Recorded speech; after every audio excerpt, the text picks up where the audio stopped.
Hey guys, it's Mrs. Thixton, and I'm here today to talk to you a little bit about drawing people.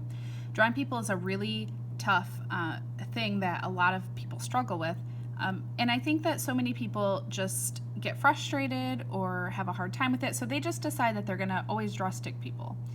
Now, here's the problem with that. If you always draw a stick person, you're never actually going to ever be able to learn how to draw the real person. You'll always only be able to draw stick people. So this is something that might be a little bit hard or a little bit tricky, but I think that in the end, the more we practice, the easier it'll get. So I'm going to teach you how to maybe start with a stick figure, something that you're comfortable with, and we're going to add details to our stick figure to help make them look like a real person. So we're going to use this for our Faith Ringgold memory project that you've been working on. So remember, I've told you that you need to have an idea in mind of a time that you have done something special with your family. So I'm going to think about my cousin's wedding. At my cousin's wedding, my dad, who is normally a shy guy, got on the dance floor and he was loving it. We all had so much fun.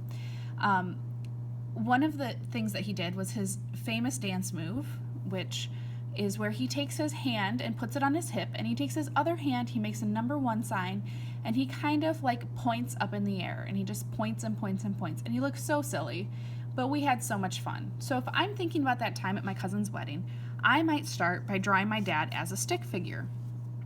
So if I'm going to do that, I'm going to draw a head and a body.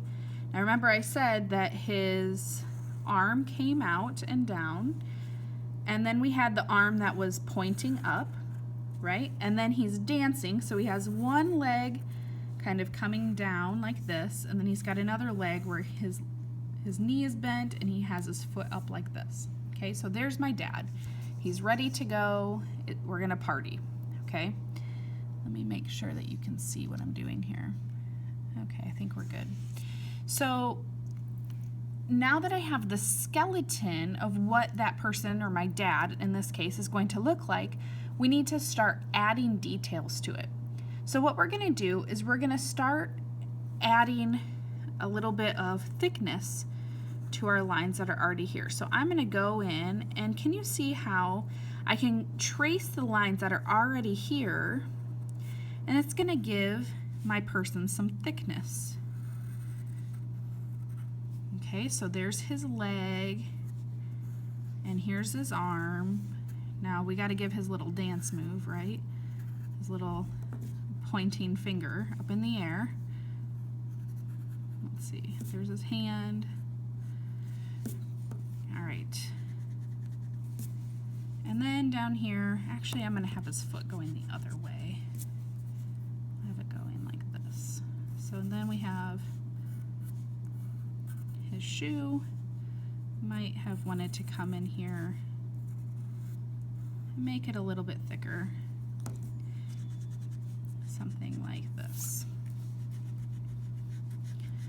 Actually going to come and move this down because that's really kind of high up for his foot. He's like doing a karate chop or something. I'm not really sure. There. Okay. So now I'm going to go in and I'm going to erase out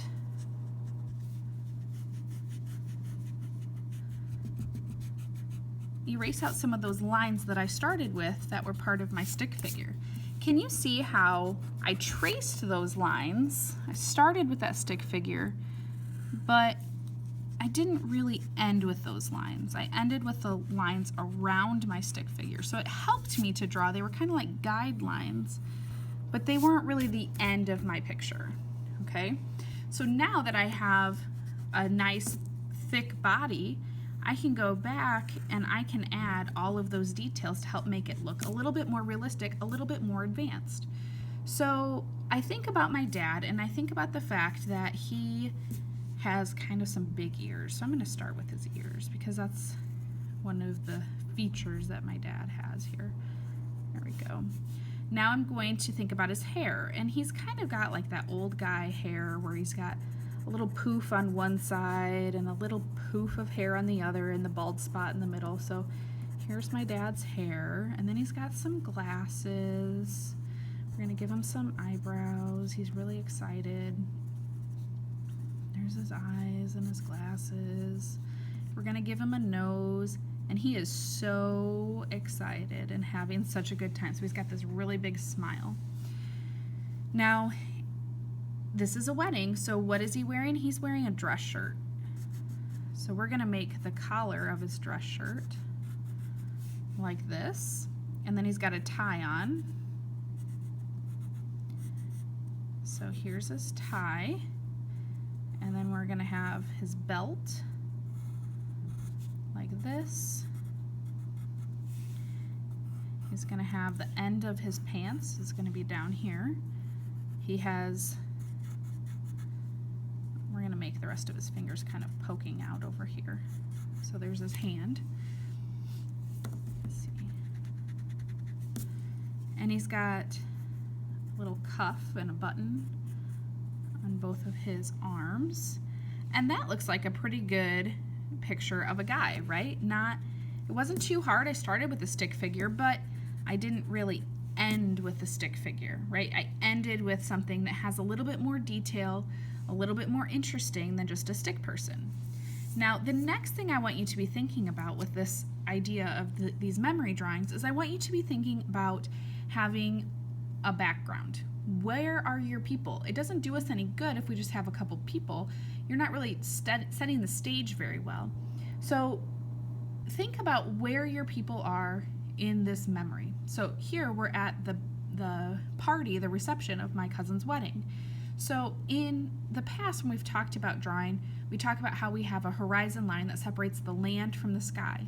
Well, in these pictures, you're also going to have a horizon line even if it's inside. So here's my horizon line.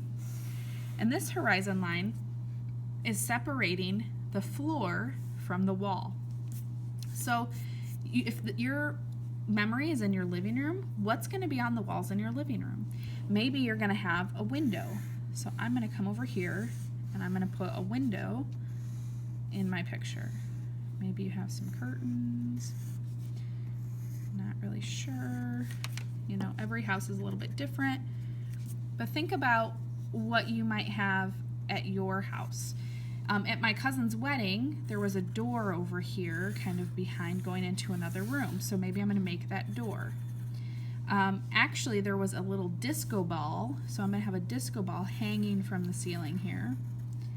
And so, let's see, here's my disco ball. And it's going to be shining, of course. The lights are hitting it. And now let's think about the floor. What's on the floor? Well, at the wedding, there was a dance floor. So we're going to have it be that my dad is just rocking this dance floor right here. So here he is, and I'm going to make some tiles on the floor for the dance floor. And then we're going to come back this way, so we have some squares. And so now, all of a sudden, this really boring stick figure has now turned into an interesting drawing that has a lot going on. It's telling the story, it's setting the stage. We have, you know, the walls, we have the person with clothes on, we have the details. This is going to be a way more interesting picture than maybe something that you would think of with just some stick figures. So I want you guys to start with stick figures, but then beef them up. Add those extra little details, make them a little bit thicker, and I think that you will find that it's not as hard as you think to draw your people. So I'm really excited to see what you come up with. I will see you guys soon. All right, bye.